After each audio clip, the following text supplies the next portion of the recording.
So, I know that I've been running late on these, and I still haven't seen Luke Cage, but with the news that there's not going to be a Defender Season 2, and Daredevil coming up, I want to do my reactions to the Iron Fist. And it was pretty amazing, all things considered. Welcome to the heart of the stories we tell. My name is Rob, and tonight I will be reviewing Iron Fist, Season 2. Now, like I said back during Season 1, I never really read individual Iron Fist comics, but I did read when he guest starred in Spider-Man and when he was on the Avengers and a bunch of other things. And you know what? I really want to see more of this dragon. That dragon is driving me nuts. But alright, so Netflix has this show out, and it's pretty good. Last year I was like, but this year I'm all like, yeah, 2 thumbs up. Specifically, I'm giving it a silver rating. It still has some problems. There's still some things, but they seem to have improved on much of what was complained about last year. Now, before we go too far, let's be honest here. This is kinda sorta set in the MCU, and I say kinda sorta because sometimes they reference things from the movies, but the movies never reference them. And as Grace Randolph said, a one-sided relationship is kinda bad. I do wonder if Iron Fist would have helped fight Thanos. Obviously, if you're not in the know, well, I don't know how you managed to miss the fact that the MCU is going through quite a shakeup.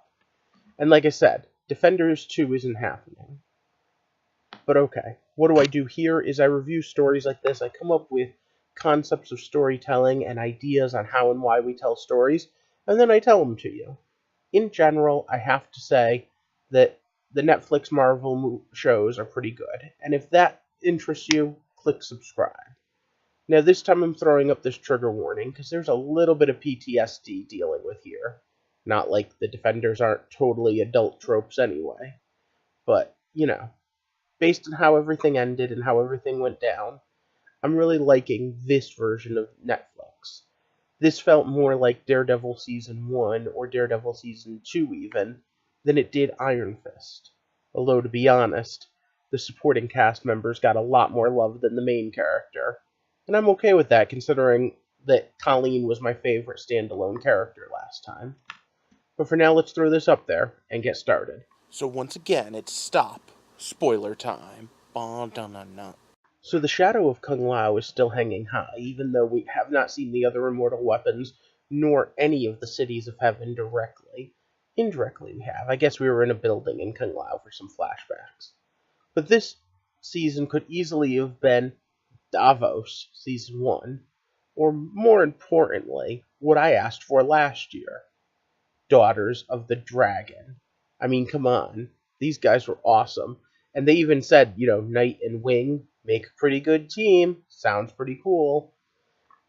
In general, Misty Knight is one of those breakout characters that I would love to see get more action, but Colleen, she was my favorite in general, and oh, come on, it ended with her having her own version of the Iron Fist. How awesome is that? And not only did she have her version of the Iron Fist, but it went right to her weapon. Her weapon! And also, the costume was pretty comic book accurate, which is damn good for these shows, because in general, these shows have not done a lot to showcase comic book accurate costumes, and I'll complain about that in a minute. But the two of these two training together comes from the comics. The idea of there being a female Iron Fist comes from the comic. By the way, that would be that pirate that we were hearing the story about throughout. And you know what? I'd like to point out that there's even references to there being multiple Iron Fists in the comics, so I'm cool with that. But, okay, so good old Colleen Wing is one of my favorite pull-out characters from this show. And I think that she herself has some of the best action. The fact that she's the first female Iron Fist we see, I think is cool, even if she never got that in the comics. This pirate, she's the one that got it in the comics. And she pretty badassly deserved it, but I'm sure we're going to see more about that in the Season 3. For now, we're mostly dealing with Iron Fist himself, and let's be honest, why aren't they giving him his costume? They kind of hint at it. Like I said, in the Kung Lao stuff, they have scenes with him in it. What's the matter? Are you that afraid? I mean, you could make a modern-looking one, and there are even hints that we're going to see another Iron Fist coming up, because his name is mentioned, but his name is kind of weird, and point blank, having these guns are his guns. Now, I'm not quite sure if that whole seek out the bullets thing is new for the show, or if that was in the comics, because I also didn't read the comic that had him in it. But everything I've been told, they were pretty good. My personal favorite stories from Iron Fist, though, again, have always been him as part of a team or team up. So I'm going to have to go with grain of salt on that. But these guns, and is that the guns giving him the Iron Fist back, or is that his fist having regenerated?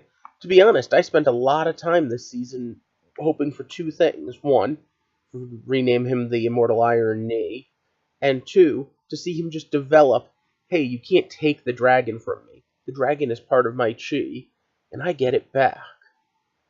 Now, there's a lot of cool moments here at the end. In fact, that so many months from now probably was the best moment of the series, which is a crying shame, because the series itself was good, and it would have been so much better had we maybe even started with that. Like I said, everyone got a redemptive arc, even the Nichums, and Iron Fist in general was pretty fun. Here are those costumes that I mean, again, we see them here.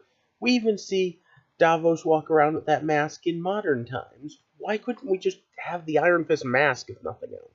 But the other good part about this show is that it started acting more like a TV show and less like a comic book TV show. Specifically, we didn't kill all of our villains. Oh my god, how great is that?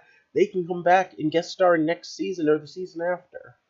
The breakout, of course, is Typhoid Mary, who, if you know the comics, know that third personality is Bloody Mary, and Bloody Mary is bloody evil, and actually has super strength and stuff.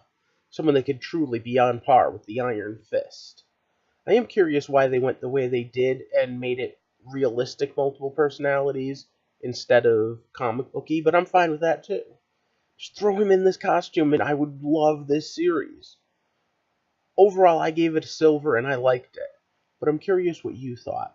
Let me know down in the comment section, and I especially want to know, did you feel like this was partially Daughters of the Dragon Season 1, and would you like to see more of that sort of crossover? And of course, don't forget to like and share this video. Remind me to do more Netflix stuff. And subscribe if you haven't already. But I also want to just put this call out there. I have a Patreon up. I've mostly been just putzing around with it and using it as a tip jar, but I'd like to thank Patreons, and I'd like to have some help with making this channel better. So if you're really interested, go over there. The link's in the description. But even if you can't, I understand. Just come be part of our community. Talk to us. Give us a little bit of insight into what you like about the stories we tell. For now, I'm anxiously awaiting Daredevil Season 3 and Iron Fist Season 2. Or maybe Daughters of the Dragon Season 1. Either way, I hope you have a good night, and thank you for walking with me through the heart of the Netflix series.